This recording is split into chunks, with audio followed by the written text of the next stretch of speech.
इस वीडियो में बात करेंगे देवप्रयाग विधानसभा सीट की। 10 नंबर की विधानसभा सीट है ये सीट जहां से मंत्री प्रसाद नैथानी और दिवाकर भट्ट जैसे दिग्गज नेता आते हैं। तो इससे पहले कि 2022 की समीकरणों की बात करें, जल्दी से एक नजर डाल लेते हैं इस सीट के राजनीतिक इतिहास पर। 2002 में मंत्री प्रसाद नैथानी कांग्रेस के टिकट से यहाँ से विजयी हुए। 2007 में यहाँ से विजयी हुए दिवाकर भट्ट। 2012 में यहाँ से जीते फिर से वापस मंत्री प्रसाद नैथानी और 2017 में यहाँ से जीते हैं विनोद कंडारी भारतीय जनता पार्टी के टिकट पर। और 2022 के लिए चलते हैं पंकज जी के पास। 2022 का रण यहाँ भी रोचक दिखाई दे रहा है। त्रिकोणीय मुकाबला यहाँ पे देखने को मिला, लेकिन अभी मैं यहाँ के जो प्रत्याशियों की बात करूँ तो 5 प्रत्याशी यहाँ पे चुनावी मैदान में हैं, बहुत ज़्यादा नहीं है। लेकिन इनके नाम बताएं तो मंत्री प्रसाद नैथानी एक बार फिर कांग्रेस से यहाँ पे प्रत्याशी घोषित हुए हैं। विनोद कंडारी सिटिंग विधायक भी हैं, वो भाजपा प्रत्याशी हैं यहाँ पे। आम आदमी पार्टी ने उत्तम सिंह भंडारी को यहाँ पे अपना प्रत्याशी बनाया है। दिवाकर भट्ट को उत्तराखंड क्रांति दल ने अपना यहाँ पे प्रत्याशी बनाया है और बहुजन मुक्ति पार्टी ने विजेंद्र पाल को यहाँ पे टिकट दिया। इसके अलावा कोई भी निर्दलीय प्रत्याशी यहाँ मैदान में नहीं है। लेकिन अगर हम यहाँ के समीकरणों की बात करें इस चुनाव की, तो यहाँ पे बड़ा रोचक मुकाबला है, त्रिकोणीय मुकाबला यहाँ पे देखने को मिल रहा है। यहाँ पे यूकेडी प्रत्याशी दिवाकर भट्ट, कांग्रेस प्रत्याशी मंत्री प्रसाद नैथानी और बीजेपी प्रत्याशी विनोद कंडारी के बीच में सीधी टक्कर देखने को मिल रही है। कोई आपस में कोई कम नहीं है। अगर हम नाम बताएं तो 2 पूर्व मंत्री हैं और एक सिटिंग विधायक है, तो साफ लगा सकते हैं किस तरीके का रोचक मुकाबला यहाँ पे देखने को मिल रहा है। एक सिटिंग विधायक हैं और 2 यहाँ पे बहुत ही दिग्गज नेता। दिवाकर भट्ट उत्तराखंड क्रांति दल से, मंत्री प्रसाद नैथानी कांग्रेस से। मंत्री प्रसाद नैथानी 2 बार यहाँ से विधायक रह चुके हैं, दिवाकर भट्ट 1 बार यहाँ से विधायक रह चुके हैं।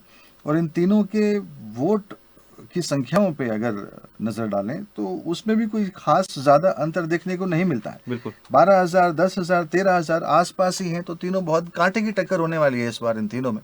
क्या लगता है आपको कौन सीट निकाल पाएगा? देखिए, अगर समीकरणों के हिसाब से अगर हम 17 के समीकरणों पे नजर डालें तो विनोद कंडारी पहले नंबर पे थे और दूसरे नंबर पे थे तब निर्दलीय प्रत्याशी थे दिवाकर भट्ट, अब यूकेडी से लड़ रहे हैं।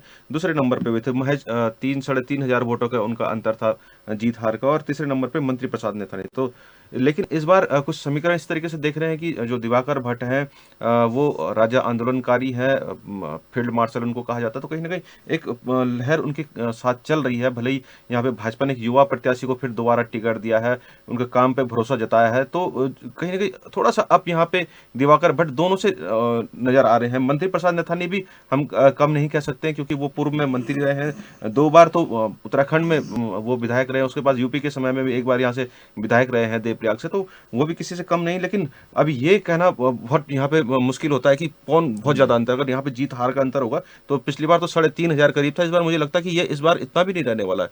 और दूसरा सबसे बड़ा बात है कि यहाँ पे जो वोटर है बहुत साइलेंट नजर आ रहा है। भीड़ सबके साथ नजर आ रही है, लेकिन ये समझ में नहीं आता कि वोटर जा कहाँ रहा है।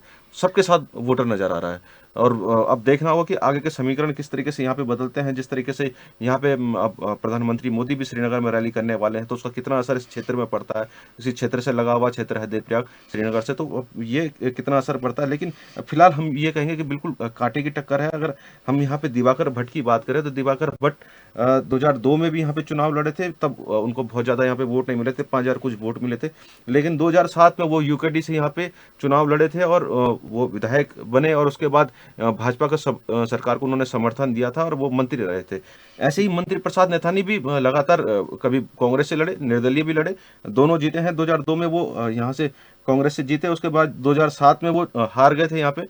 लेकिन 2012 में उनका टिकट काट दिया गया था। सुरवीर सिंह सुजवाण को यहाँ पे प्रत्याशी बनाया था कांग्रेस ने, तो उनका टिकट काट दिया था, लेकिन वो निर्दलीय लड़े और वो यहाँ पे चुनाव भी जीते। उसके बाद उन्होंने कांग्रेस को समर्थन दिया और मंत्री बने रहे। तो ये कहीं ना कहीं ये दोनों बड़े दिग्गज हैं यहाँ पे। और सबसे बड़ी बात है कि दोनों आंदोलनकारी हैं।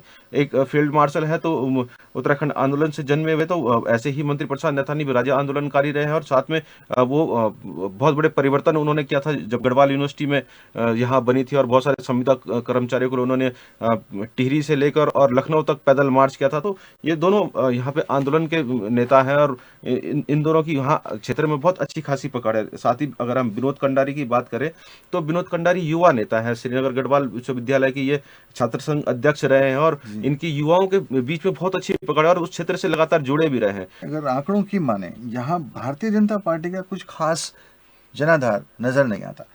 विनोद कंडारी यहाँ से जीते 2017 में, उस समय मोदी लहर थी और उस समय भारतीय जनता पार्टी के सभी प्रत्याशी बहुत ही बड़े वोटों के अंतर से अपनी अपनी विधानसभा सीटों पर जीते। और यहाँ ये कुछ खास अंतर से अपनी जीत दर्ज नहीं कर पाए 2017 में भी। जहाँ तक दिवाकर भट्ट की बात करते हैं तो दिवाकर भट्ट निर्दलीय लड़ते हैं तो 10,000 के आसपास वोट निकाल लेते हैं। उत्तराखंड क्रांति दल से दिवाकर भट्ट एक बार 20,980 वोट भी यहाँ से प्राप्त कर चुके। भारतीय जनता पार्टी के टिकट पर जब दिवाकर भट्ट लड़ते हैं तब भी उनको 10,000 के आसपास ही वोट मिल पाते हैं, जबकि 10,000 वोट, इतने ही वोट अगर वो निर्दलीय लड़ते हैं तब भी वो इस सीट से निकाल पा रहे हैं।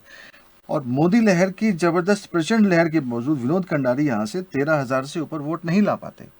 तो ये आंकड़े बिल्कुल साफ साफ यहाँ नजर आता है कि मोदी लहर के बावजूद 13,000 वोट और निर्दलीय एक व्यक्ति लड़ रहा है, 10,000 वोट पे वो है, मात्र 3,000 वोटों से हार रहा है। तो भारतीय जनता पार्टी का ज्यादा जनाधार इस सीट पर आंकड़ों के हिसाब से नहीं दिखता।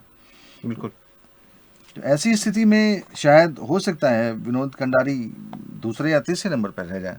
बिल्कुल। और अगर हम पिछले चुनाव की बात करें तो पिछली बार सुरबीर सिंह सुजवान ने भी यहाँ कुछ समीकरण बिगाड़े थे कांग्रेस के, क्योंकि वो उससे पहले 2012 में कांग्रेस के प्रत्याशी थे, लेकिन 2017 में जब उनको टिकट नहीं मिला तो वो निर्दलीय यहाँ पे लड़े। तो कहीं ना कहीं जो अगर मंत्री प्रसाद नैथानी को 8,000 करीब वोट पड़े हैं पिछले चुनाव में, तो और लगभग 4,000 करीब वोट सुरबीर सिंह सुजवान को 2017 में पड़े।